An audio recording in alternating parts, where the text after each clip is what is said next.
Hello.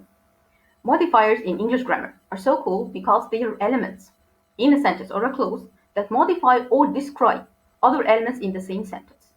Modifiers can be adjective or adverb. The adjective modifiers describe or modify a noun, while the adverb modifiers describe or modify a verb, an adjective, or an adverb. Both adjective and adverb modifiers can be a single word or a phrase. Let's give examples. The old man walks slowly. Now the adjective here is old, which modifies the noun, which is man. Another example, the man who is old here is who is old. The man who is old walks slowly.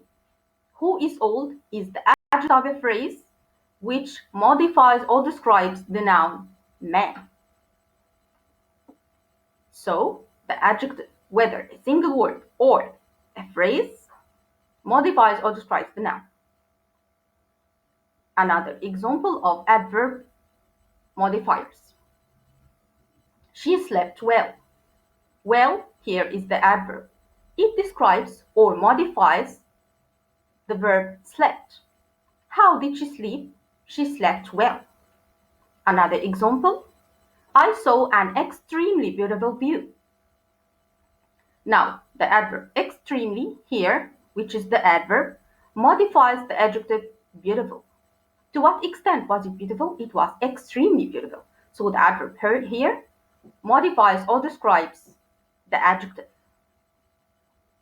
Another example, she slept after midnight. Now here is the adverbial phrase after midnight, which modifies or describes the verb when did she sleep. Another important notice here that we have also in English, in addition to the adverb and adjective modifiers, we have what is called dangling modifiers. They are complex grammatical structures which lack the subject and which are in the participle form and which modifies other elements which are somehow hidden. For example, having read the book, the film will be a hit.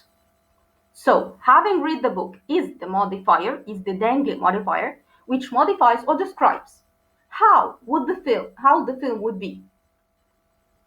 We can say, having read the book, I think the film would be a hit. So, I think here was omitted. For further descriptions about modifiers, I can give you further